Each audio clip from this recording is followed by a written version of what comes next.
in terms of Gary forgetting the word, I don't know. I think that could happen to anybody.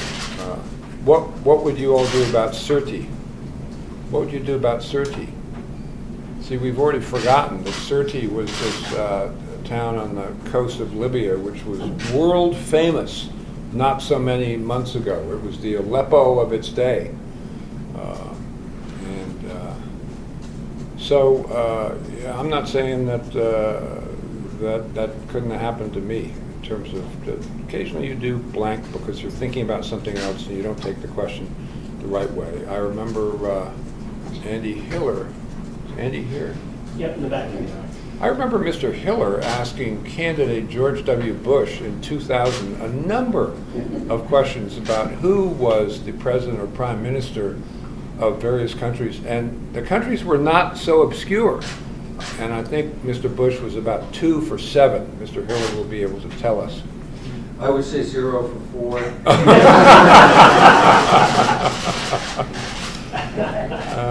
See, it shows you we all have failing memories.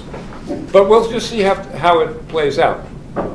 I'm not sure you're going to sell the American public on the fact that somebody can't remember the name of a town in Syria as, the worst thing. But we'll just have to see. I saw the whole clip. I didn't think it was so bad. I know there are self-appointed hystericists, mostly located in New York blog community, who think it's really terrible. But let's wait and see. Give it a while, see what the sober second thought of the community is. What did you think of it when you heard it? Now he's saying that he was human. Is that a sufficient explanation? And do you fear that this could keep him out of the debates, keep a pile on because of what he said? I saw the whole episode. I didn't think it was that bad. It looked to me almost like a gotcha moment. Are you kidding? As opposed to Aleppo in Syria. And people will be their own judges of that. I think probably 85% of the people in the country couldn't, put Aleppo on a map. So I'm not sure the consequence of the slip is going to be lasting at all. And I'm serious when I recall that Governor George W. Bush couldn't remember the names of some fairly significant prime ministers. That's not an invitation to try it right here and now. But I think people understand that you can forget it in detail. So no, I don't think it has any impact on the debates except perhaps to increase our name recognition. With all due respect, a lot of people already think of your campaign as being a bit of a lark sideshow. Are you not afraid that this is just going to compound that view or that thinking? Well, I just spent the last 3 days with Gary doing a lot of very serious media and a lot of very serious funder appearances, and he's been great. Very relaxed, very calm, very knowledgeable. More so even in the past. I mean, I began to think that he's settled into the persona who's going to be in the debates, and it's much more slow speaking, lower voice. I think it comes, despite the context in which the question arises, from knowing your material. So no, I don't think so. I mean, you never know. You never know. Governor Rick Perry pulled a blank on the stage of a debate, and some might say that wasn't even as bad as what Gary Johnson did, and yet it brought down his whole candidacy. So realistically, whether it's right or wrong isn't just the kind of thing that can take down your campaign. Well, I think that was a little different. He said, I'm going to abolish 3 departments. Question, what are they? Well, some might say that not knowing what Aleppo is worse on some level. I mean, you have to admit that. Did you talk to him today? No, but I've read everything. And are you not concerned at all? Well, I mean, you'd rather go without it, but you gotta take the bad with the good in a campaign, and above all, you can't fly into crisis mode every time that there's something that happens that excites some people. I mean, I use the word hystericist advisedly. Some of the bloggers, like to fly off the handle. It's what they do for a living. But I do think that waiting just a day or two to see what the reaction among the public at large is would cast some more light on that. I mean, I can't know really. Are we to assume that you knew what Aleppo was before this all happened? I'm sorry? Are we to assume that you knew what Aleppo was before all of this happened? That he knew? You did. Oh yeah, you can assume that. I grew up with the book Once in Aleppo by Douglas Barton on my parents' bookshelf. Did you really make the difference between Aleppo and an armadillo? Governor, the focus now obviously is the debates. The focus now obviously is the debates. You made it to the 15%. Governor Romney apparently in a tweet suggested that you folks should be in the debates. Practically, what do you have to do between now? Have you been reaching out to the debate commission? Sort of what's the practical nuts and bolts of what has to happen to get you folks on that stage? Well, I've been watching very carefully the statements out of the debate commission, including the statement by co-chairman Fahrenkopf that maybe extra credit should be given for being over 15% in swing states, which Gary already meets, and the statement by co-chairman McCurry that the venue should prepare for 3 lecterns. I know it's just in case, but that's better than a sharp stick in the eye. So I think they're thinking about it, and in a neutral sort of way, I've been making sure the commission knows that we're aware that they're a tax-exempt organization, and that requires them to be nonpartisan rather than bipartisan. And there was a Super PAC, a political action committee that's actually aligned to support our campaign, which sent them quite a lengthy brief on that topic, which they can't tell us what they're going to do before they do it, but I've since read it. It's pretty good. And I've been beating the drum on the fact that their mission is educational, and the country wants to be educated because it feels something is missing. And my wife came up with the formulation, which I think is quite telling. She said, why don't you just say, this is a year when people have to think for themselves. You have all this back and forth, and does the duopoly have to exist? Does it have to be an R or a D?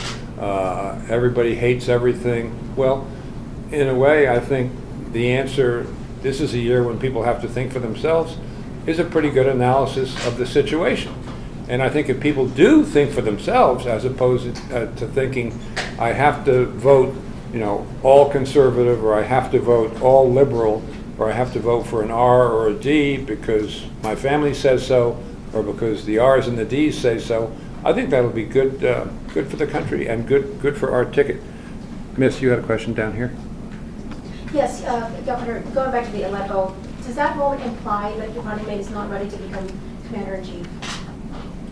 Well, suppose it had been Libya, and suppose the town had been Sirte, which it could have been a few months ago. We wouldn't think twice about it. I think it's just that Aleppo has been so much in the news the last couple of days. And frankly, people are torn up about Syria because nobody knows exactly what to do. I think that contributes to the reaction. So in terms of, the conduct, I think it could have been some other word at another time. Could you talk about your last conversation with Governor Romney, and did you specifically ask him, why don't you endorse us? Yeah, that was probably about a month ago, and I didn't, because I was after the debates in that conversation. And I was also his and Ann's guest in their house. I didn't want to press him, speaking of wives, too hard in front of his wife. I wanted her to do the dirty work after I left. Governor, is your goal to win it or to throw it to the House? And if you don't make the debates, is that essentially it for your chances? Well, no, the goal is to win it. If it goes to the House, it's really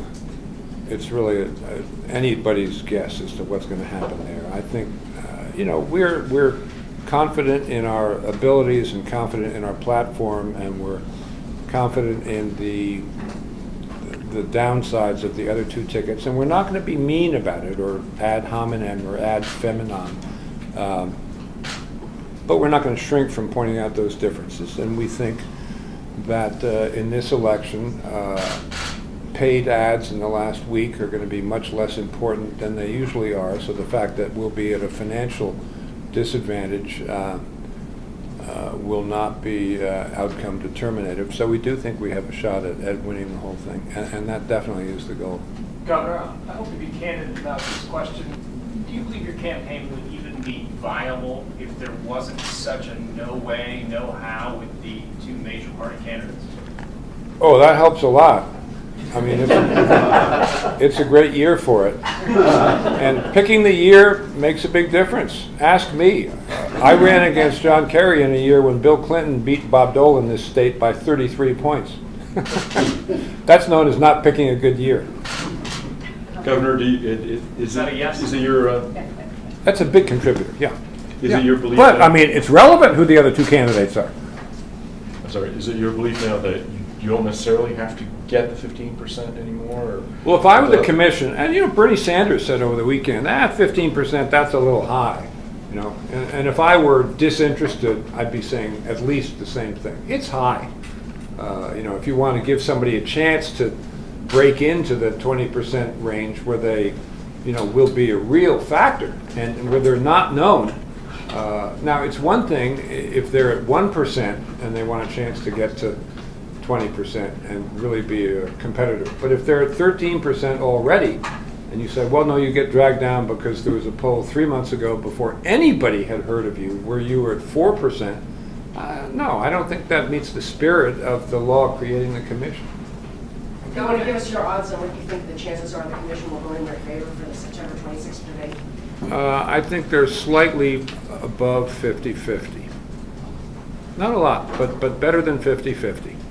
Governor, you said that one of the reasons you're into this race is because you don't think Donald Trump has been taken to task for some of the outrageous comments he made during the primary. Don't think Donald Trump has been taken to task on his outrageous comments during the primary. So Hillary Clinton has really gone, in TV ads and every day on the campaign trail and in cable talk shows, that's all you hear about really is people taking Donald Trump to task on. What are you referring to? What is not being taken to? Where is he getting a free ride? Maybe people factor out what she says about him and factor out what he says about her because they know they're in a death struggle and mortal enemies. I certainly would welcome the opportunity either through my voice or through Governor Johnson's of just mildly pointing out certain things that Mr. Trump has said and done that I think make him unfit to be president of the United States. And what are the most egregious ways in your opinion? We're going to leave that for the debates. Governor, do you have time for one more? I got all the time in the world. Great. We'll go right up to deadline. Okay, all right. Well, off to the fundraiser. Thank you, everyone. Thank you, Governor.